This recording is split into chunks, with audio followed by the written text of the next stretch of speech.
Dear students, a very warm welcome to all of you in my today's lecture of strategic management.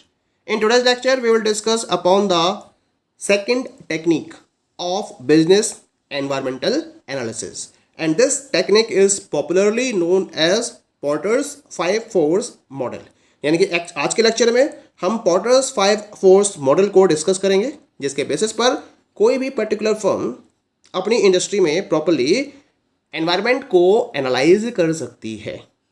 5 force model को Michael Potter यानी कि M Potter के द्वारा 1979 में create किया गया था 5 की कॉम्पिटिटिव फैक्टर्स को प्रॉपर्ली समझने के लिए कि किस तरीके से ये 5 की कॉम्पिटिटिव फैक्टर्स किसी भी इंडस्ट्री को अफेक्ट करते हैं।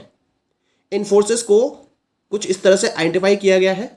यहाँ मैंने प्रॉपर फिगर रिप्रेजेंट की है जिसमें मैंने पांचों फैक्टर्स को रिप्रेजेंट किया है। The first one is the industry rivalry, it is in the centre. इसके अलावा ये 4 फैक्टर्स हैं। The first one is the threads of entry, second one is the bargaining power of suppliers, next one is the bargaining power of buyers and next one is the threat of substitutes. तो इस तरह से ये 4 particular की competitive factors हैं जो किसी भी इंडस्ट्री पर अफेक्ट करते हैं और उसके बेसिस पर कोई भी फर्म अपनी बिजनेस स्ट्रेटजी को डेवलप करती है। These forces determine an industry structure and the level of competition in that industry. यानी कि किसी भी पर्टिकुलर इंडस्ट्री के रेफरेंस में उसके स्ट्रक्चर को और लेवल ऑफ कंपटीशन को इन पर्टिकुलर फैक्टर्स के बेसिस पर डिसाइड किया जाता है। ये फैक्टर्स कुछ पर्टिकुलर पॉइंट्स को डिसाइड करते हैं। अब इसके अंदर 2 पर्टिकुलर पॉइंट्स हम डिस्कस कर सकते हैं। या तो जो इंडस्ट्री है वो बहुत अट्रैक्टिव होगी, उसके अंदर हाई प्रॉफिट्स होंगे, या फिर जो इंडस्ट्री है वो अनअट्रैक्टिव होगी और उसके अंदर लो प्रॉफिट्स होंगे। अब इन 5 फैक्टर्स के बेसिस पर आप कैसे पता कर सकते हो कि इंडस्ट्री अट्रैक्टिव है, प्रॉफिट्स उसके अंदर हाई लेवल पर हैं, या फिर जो इंडस्ट्री है वो अनअट्रैक्टिव है और वहाँ लो प्रॉफिट्स अवेलेबल हैं। तो पहले हम बात करेंगे attractive industry with high profits. अगर हाई बैरियर्स टू एंटर हैं, एंट्री के रिगार्डिंग हाई बैरियर्स अवेलेबल हैं, सप्लायर्स की बार्गेनिंग पावर अगर वीक है, बायर्स की बार्गेनिंग पावर अगर वीक है, मार्केट में या इंडस्ट्री के अंदर बहुत कम सब्स्टिट्यूट प्रोडक्ट्स या सर्विसेज अवेलेबल हैं, या फिर कंपटीशन का लेवल बहुत कम है, तो हम ऐसी इंडस्ट्री को अट्रैक्टिव इंडस्ट्री का नाम देंगे जहां हाईएस्ट प्रॉफिट्स अवेलेबल होंगे। That is clear. अब हम बात करते हैं unattractive industry with lower profits. इसको हम पॉटर्स 5 फोर्स मॉडल के बेसिस पर कैसे एनालाइज कर सकते हैं? जब मार्केट में लो बैरियर्स टू एंट्री अवेलेबल हो, यानी कि जिसका मन चाहे वो अगर एंटर कर सकता हो। दूसरा, सप्लायर्स की बार्गेनिंग पावर बहुत ज़्यादा स्ट्रॉन्ग है, बायर्स की बार्गेनिंग पावर भी स्ट्रॉन्ग है, मार्केट में बहुत सारे सब्स्टिट्यूट्स अवेलेबल हैं और मार्केट में इंटेंस कंपटीशन है, टफ कंपटीशन है। तो हम ऐसी इंडस्ट्री को अनअट्रैक्टिव इंडस्ट्री का नाम देंगे जिसमें लोअर प्रॉफिट्स के साथ में प्रोड्यूसर्स अपनी वर्किंग को फॉलो कर रहे हैं। क्लियर?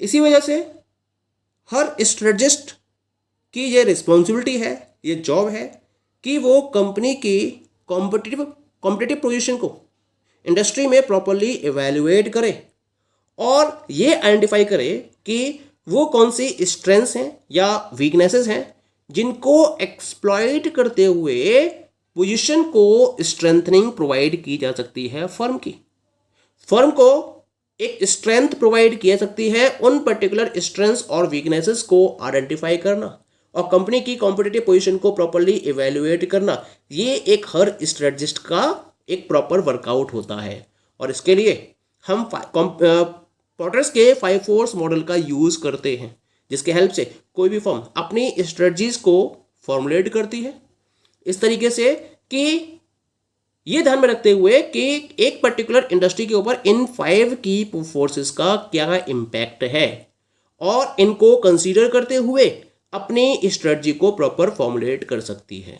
तो हम यहाँ बात करेंगे पहले तो इन 5 पर्टिकुलर की फैक्टर्स की या की 5 फोर्सेस की कि क्या क्या हैं ये की 5 फोर्सेस और किस तरीके से किसी भी फर्म पर ये किस तरह से अफेक्ट डालते हैं। तो पहला फैक्टर है इसके अंदर, that is threats of new entrants. This force determines how easy और not It is to enter a particular industry. If an industry is profitable and there are few barriers to enter, rivalry soon intensifies. When organizations in more numbers compete for the same market share, profits start to fall. So it is essential for existing organizations to create high barriers to enter to deter new entrants. Threat of new entrants is high when, यानी कि अगर जब हम threats of new entrants की बात करते हैं तो ये डिटरमाइन करते हैं कि किसी भी पर्टिकुलर इंडस्ट्री में एंटर करना कितना आसान है या फिर कितना डिफिकल्ट है। मान लीजिए कि एक इंडस्ट्री है जो बहुत ज़्यादा प्रॉफिटेबल है और इसके अंदर एंटर आसानी से किया जा सकता है क्योंकि फ्यू बैरियर्स इसमें अवेलेबल है, तो आसानी से कोई भी एंटर कर सकता है। और क्योंकि इंडस्ट्री प्रॉफिटेबल है तो नंबर ऑफ कॉम्पिटिटर्स इंक्रीज होना शुरू हो जाएंगे, मार्केट में कंपटीशन बढ़ना शुरू हो जाएगा, राइवलरी इंक्रीज होना शुरू हो जाएगी। और जब लार्ज क्वांटिटी में ऑर्गेनाइजेशंस सेम मार्केट शेयर के लिए कॉम्पीट कर रही होंगी तो ऑटोमेटिकली जो प्रॉफिट है वो कम होना शुरू हो जाएगा।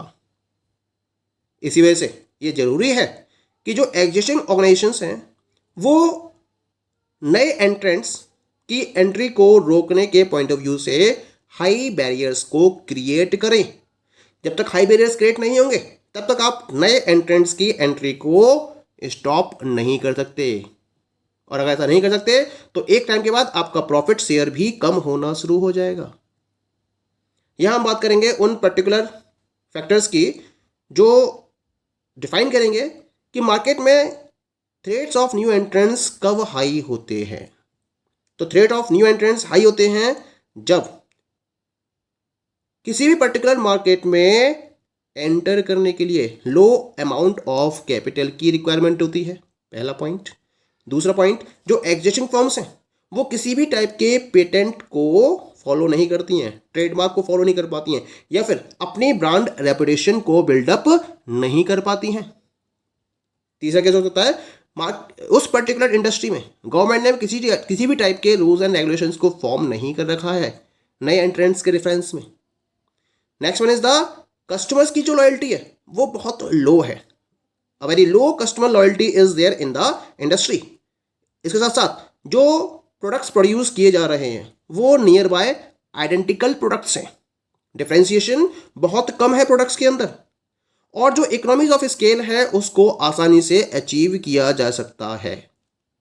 तो अगर ये पर्टिकुलर पॉइंट्स अवेलेबल हैं तो इसकी वजह से जो थ्रेट ऑफ न्यू एंट्रेंट होगा वो बहुत हाई होगा उस पर्टिकुलर इंडस्ट्री के रिगार्डिंग।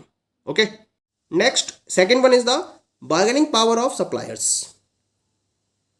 सप्लायर्स की बार्गेनिंग पावर पर डिपेंड करेगा कि जो इंडस्ट्री है उसके प्रॉफिट्स हाई होंगे या लो होंगे। मान लीजिए कि जो सप्लायर्स है उनकी बार्गेनिंग पावर स्ट्रॉन्ग है, तो अगर सप्लायर्स की बार्गेनिंग पावर स्ट्रॉन्ग है, सप्लायर्स का मतलब जिनसे आप रॉ मटेरियल को सप्लाई कर रहे हो, मशीनरीज को सप्लाई कर रहे हो, या जो भी आपको इनपुट्स चाहिए वो इनपुट्स जो आपको अवेलेबल करा रहे हैं वो आपके सप्लायर्स कहलाएंगे। तो अगर आपके सप्लायर्स की बार्गेनिंग पावर स्ट्रॉन्ग है तो क्या करेंगे, वो हायर प्राइस पर अपने रॉ मटेरियल को सेल करेंगे या फिर आपको लो क्वालिटी रॉ मटेरियल भी अवेलेबल करा सकते हैं। और अगर ऐसा होता है तो इसका सीधा अफेक्ट फर्म के प्रॉफिट पर पड़ता है, क्योंकि जो फर्म है उसको सेम मटेरियल को परचेज करने के लिए ज़्यादा पेमेंट करना पड़ेगा, और अगर ज़्यादा पेमेंट करना पड़ेगा तो ऑटोमेटिकली उसका प्रॉफिट क्या हो जाएगा, उसका प्रॉफिट कम हो जाएगा। ठीक है, तो इसका मतलब अगर प्रॉफिट को इंक्रीज करना है तो आपको एक प्रॉपर नंबर ऑफ सप्लायर्स से कांटेक्ट में रहना होगा, जिससे कि जो सप्लायर्स हैं उनकी बार्गेनिंग पावर स्ट्रांग ना होने पाए। यहां मैं कुछ पर्टिकुलर सिचुएशंस को डिस्कस करूंगा जहां सप्लायर्स की बार्गेनिंग पावर स्ट्रांग होती है। कौन कौन सी ऐसी सिचुएशंस हैं?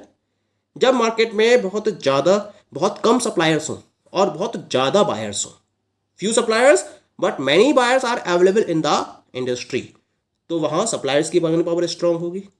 दूसरा केस है इसके अंदर, जब सप्लायर्स लार्ज क्वांटिटी में है लेकिन वो फॉरवर्ड इंटीग्रेशन को फोकस कर रहे हैं, यानी कि उनके द्वारा जो प्रोडक्ट प्रोड्यूस किया जा रहा है उसके बेसिस पर वो फर्दर प्रोडक्शन को फोकस कर रहे हैं, तो भी शॉर्टेज हो गई।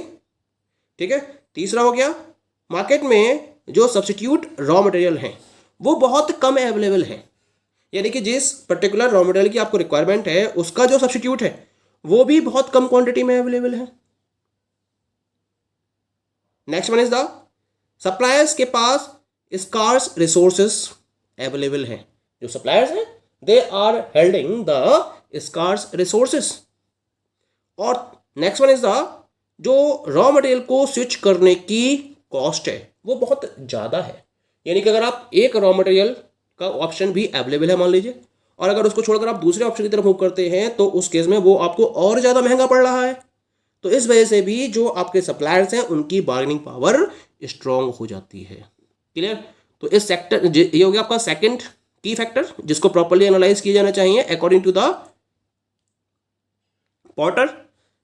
Now we come to the next one, the third की factor is bargaining power of buyers. Buyers की बार्गेनिंग पावर का बहुत बड़ा इंपैक्ट पड़ता है फर्म की स्ट्रेटजी के ऊपर, और इसका इंपैक्ट पड़ता है फर्म के प्रॉफिट के ऊपर भी।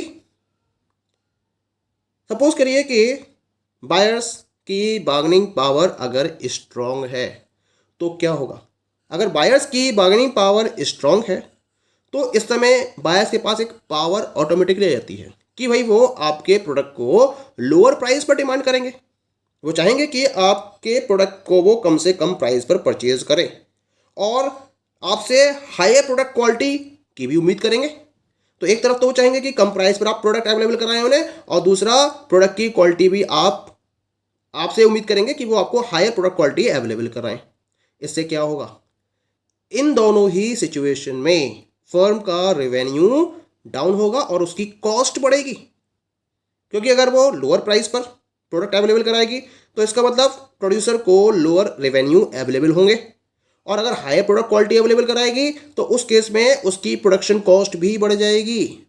और दोनों ही सिचुएशन ऐसी हैं जिसमें फर्म का प्रॉफिट क्या हो रहा है? लोअर हो रहा है, कम हो रहा है।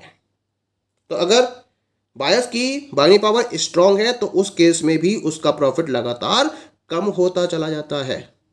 अब बायर्स की बार्गेनिंग पावर किन किन पर्टिकुलर केसेस में स्ट्रांग होती है उन केसेस को हम यहाँ डिस्कस कर लेते हैं। The very first one is जब बायर्स लार्ज क्वांटिटीज में परचेज कर रहे होते हैं तो उनकी बार्गेनिंग पावर स्ट्रांग होती है। दूसरा केस, अगर मार्केट में केवल कुछ ही बायर्स एग्जिस्ट कर रहे हो तो भी उनकी बार्गेनिंग पावर स्ट्रांग हो जाएगी।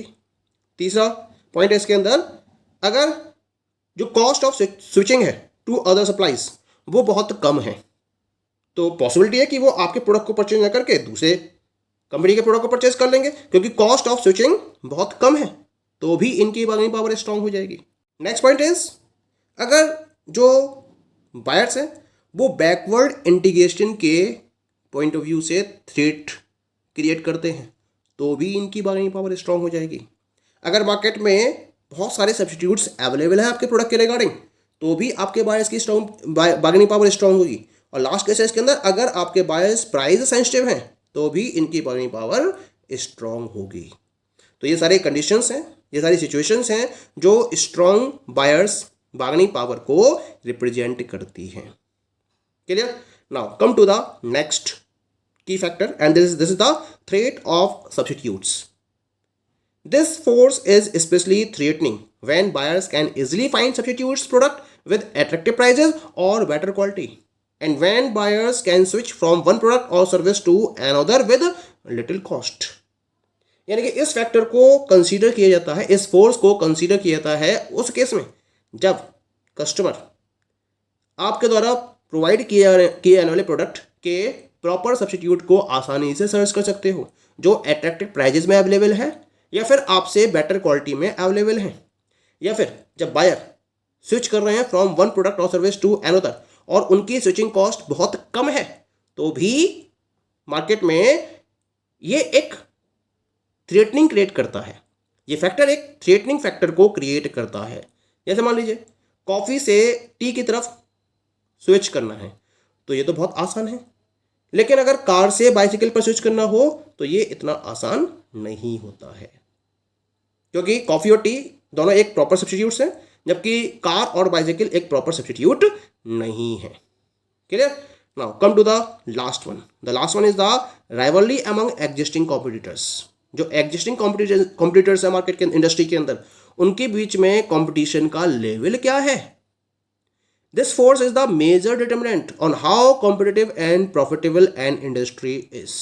सबसे ये भी एक मेजर डिटरमिनेंट होता है जिसके बेसिस पर यह पता कर जाता है कि किसी भी इंडस्ट्री के अंदर कंपटीशन का लेवल क्या है और कितना लेवल ऑफ प्रॉफिट अर्न किया जा रहा है।